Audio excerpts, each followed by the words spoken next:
आज बात भारत की में हम बात करेंगे पटाखों की। और करें भी क्यों ना, दीपावली निकट है और साथ ही देश के अलग अलग राज्यों में पटाखों पर प्रतिबंध का दौर भी चल पड़ा है। इस दौर की शुरुआत हुई राजस्थान से, जब मुख्यमंत्री अशोक गहलोत ने घोषणा की कि कोविड और प्रदूषण को ध्यान में रखते हुए पटाखों को प्रतिबंधित किया जाएगा।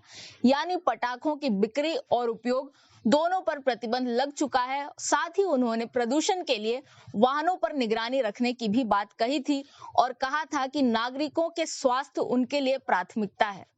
लेकिन यदि हम राजस्थान की बात करें तो अरावली पर्वत श्रृंखला यहाँ पर है, जो कि एक पॉल्यूशन अब्जॉर्बर की तरह काम करती है। और इसलिए कई सारी पर्यावरण रिपोर्ट्स में भी आया है कि यदि दिल्ली एनसीआर को पॉल्यूशन से बचाना है तो अरावली उसमें भूमिका निभा सकती है, क्योंकि वह ग्रीन लंग्स की तरह काम करती है। लेकिन ये बात भी किसी से छुपी नहीं है कि वह अवैध खनन का शिकार हो रही है। वहां पर पत्थरों की खुदाई और घिसाई की जाती है और काफी मात्रा में यह अवैध रूप से भी होता है।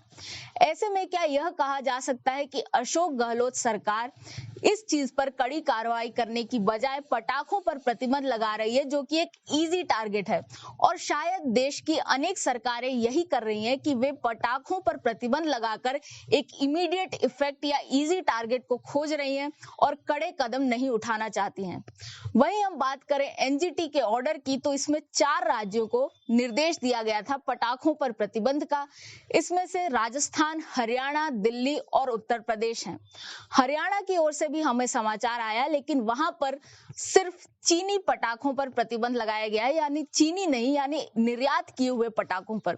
और ऐसा ही हुआ है मध्य प्रदेश में, वहां भी जो बाहर से पटाखे आएंगे उन पर प्रतिबंध है। देश में जो निर्मित पटाखे हैं उन पर प्रतिबंध नहीं है और इसका उल्लंघन करने वालों के एक्सप्लोसिव एक्ट की तहत कार्रवाई की जाएगी।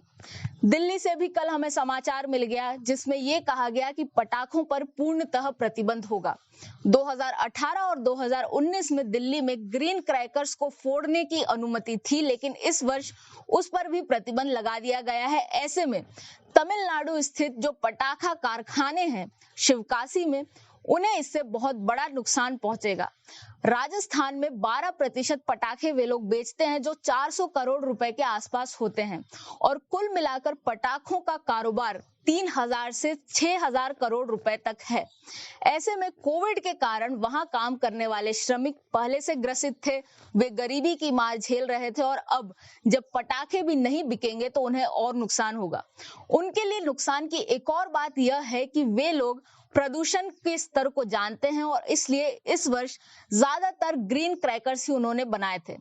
ग्रीन क्रैकर्स यानी ऐसे क्रैकर्स जिससे जो प्रदूषण होता है पार्टिकुलेट मैटर का, वह 30 से 35% कम होता है और ऐसे ही ध्वनि प्रदूषण भी काफी मात्रा में कम होता है। उन्होंने स्वयं इसकी योजना बनाकर ऐसे ही पटाखे बनाए थे, लेकिन इसके बावजूद जो प्रतिबंध लग गया है पूर्ण रूप से, वह उनके लिए एक खतरे की बात है। और इस पर चिंता व्यक्त करते हुए तमिलनाडु के मुख्यमंत्री पलानी स्वामी ने राजस्थान और ओडिशा के मुख्यमंत्रियों को पत्र लिखकर निवेदन भी किया है कि पटाखों पर प्रतिबंध न लगाया जाए। आपको मैं बता दूं कि ओडिशा में जो प्रतिबंध लगाया गया है वह कोविड कारणों से ही लगाया गया है और इसका उल्लंघन करने वालों के लिए कहा गया है कि डिजास्टर मैनेजमेंट एक्ट के तहत उन पर कार्रवाई की जाएगी। ऐसे में दिल्ली की जो दुकानें हैं वे भी इस वर्ष ग्रीन क्रैकर्स के साथ ही तैयार थीं और कई सारी रिपोर्ट्स भी आई थी कि अब दिल्ली में सिर्फ ग्रीन क्रैकर्स बिकेंगे। लेकिन यदि इन पर भी प्रतिबंध लगा दिया गया है तो यह सेलर्स, मैन्युफैक्चरर्स सबके लिए नुकसानदायक है। पटाखा कारखानों के लिए एक और चिंता का विषय यह है कि उनका काफी उत्पाद, लगभग 80% उत्पाद पहले ही उत्तरी राज्यों में जा चुका है और उनकी पेमेंट का प्रोसेस कुछ इस तरह है कि वे लोग जब पटाखे बिक जाते हैं डीलर्स, तब जाकर उन्हें पेमेंट करते हैं। ऐसे में उन्हें पेमेंट नहीं आएगी और हो सकता है कि उनका माल ही लौटकर उनके पास आ जाए, जो उनके लिए एक बड़ा खतरा होगा। इसके अलावा पश्चिम बंगाल में कलकत्ता उच्च न्यायालय ने दुर्गा पूजा से लेकर दिवाली तक ही पटाखों पर प्रतिबंध का आदेश दे दिया था। हालांकि सरकार की ओर से अभी तक इस पर निर्णय नहीं आया है, लेकिन यह घोषणा पहले ही कर चुकी थी सरकार, और वहां भी लगभग 500 करोड़ रुपए के कारोबार को नुकसान पहुंचेगा। कलकत्ता में जो पटाखे आते हैं वे 90% शिवकाशी से आते हैं।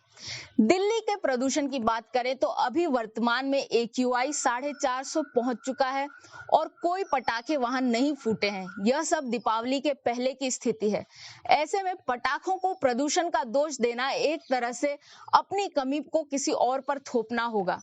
साथ ही पटाखों से प्रदूषण होता है, इस बात को नकारा नहीं जा सकता, लेकिन उसका प्रभाव कितना बड़ा होता है और अगर वर्ष भर के अनुमान में हम देखें तो कितना प्रभावी होता है, इस पर विचार करना भी आवश्यक है।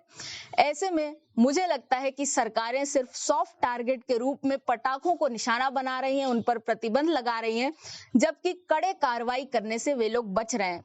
और ऐसे में मैं सबको शुभ दीपावली के संदेश देना चाहती हूँ।